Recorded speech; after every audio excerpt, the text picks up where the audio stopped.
Sumainyo ang Panginoon. At sumaiyo rin. Ang mabuting balita ng Panginoon ayon kay San Lucas. Papuri sa iyo, Panginoon.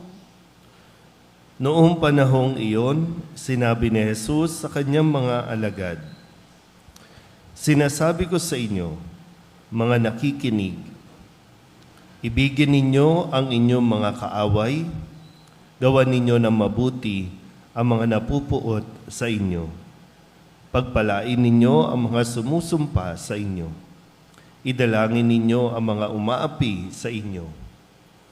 Kapag sinampal ka sa isang pisngi, iharap mo rin ang kabila. Kapag inagaw ang iyong balabal, ibigay mo pati ang iyong baro. Bigyan mo ang bawat nangihingi sa iyo, at kung may kumuha sa iyong ari-arian, ay huwag mo nang bawiin pa ang mga iyon. Gawin ninyo sa iba ang ibig ninyong gawin nila sa inyo. Kung ang iibigin lamang ninyo ay ang mga umiibig sa inyo, ano pang gantimpala ang inyong hihintayin? Kahit ang mga makasalanan ay umiibig din sa mga umiibig sa kanila. At kung ang gagawan lamang ninyo ng mabuti, ang gumagawa sa inyo ng mabuti, ano pang gantimpala ang inyong hihintayin? Kahit ang mga makasalanan ay gumagawa rin nito. Kung ang pahihiramin lamang ninyo ay ang mga taong inaasahan ninyong makababayad sa inyo, ano pang gantimpala ang inyong hihintayin? Kahit ang mga makasalanan ay nagpapahiram din sa mga makasalanan sa pag-asang ang mga ito'y makababayad. Sa halip, ibigin ninyo ang inyong mga kaaway at gawan ninyo sila ng mabuti. Magpahiram kayo na hindi umaasa ng anumang kabayaran. Sa gayon, malaking gantimpala ang tatamuhin ninyo at kayo'y magiging mga anak ng kataas-taasan, sapagkat siya'y mabuti sa masasama at sa mga hindi marunong tumanaw ng utang na loob. Maging mahabagin kayo, gaya ng inyong Ama. Huwag kayong humatol at hindi kayo hahatulan ng Diyos. Huwag kayong magparusa at hindi kayo parurusahan ng Diyos.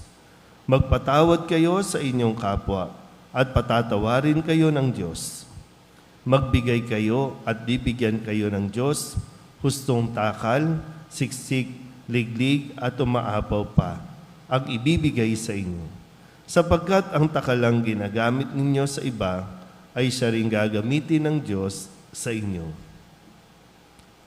Ang mabuting balita ng Panginoon. Pinupuri ka namin, Panginoong Jesucristo. Isang magandang umaga po sa inyong lahat. Ngayon po ay Huwebes ng ika-23 linggo sa karaniwang panahon. Narinig niyo po ba ng malinaw ang pagbasa ko po ng Ebanghelyo? Ano ba ang tumama sa inyo dito? Kasi kagabi ko pa po ito pinagnilaya, no? Ano pa bang idadagdag ko dito? Malinaw naman ang mga sinasabi ni Jesus. Kaya nga, katulad ng sinasabi ni San Pablo sa mga taga-Korinto, yung inaakala natin na may kaalaman na tayong lahat. Alam na natin, lagi natin binibida yan. Alam na natin ang ating gagawin. Alam na natin yan. Ang problema, ayaw lang nating gawin. Yung mga tanong natin lagi, ano bang gagawin ko? Pero alam mo naman na kung ano ang gagawin mo, ayaw mo lang simulan. Lalong-lalo na no, pagdating sa usapin ng kapag ikaw ay sinaktan, kapag ikaw ay ninakawan, kapag ikaw ay, inutangan.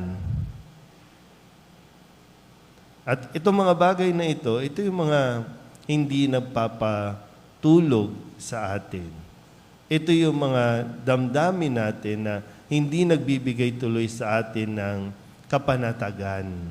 Yung peace of mind natin. Kasi isip tayo ng isip sa kanila. Iniisip mo yung mga taong inutangan o umutang sa iyo, no? Lalo na nung mga panahon na kapag umuutang sa iyo, ang bait-bait. Pero kapag sinisingil mo na, ikaw pa ang masama. Galit pa. So, paano na nga ba? So, alin yung dala-dala natin dito? Na kung tutuusin, ito yung sinasabi ni Jesus. Huwag kayong magalit doon. Yero yun eh. Wala tayong laban dyan.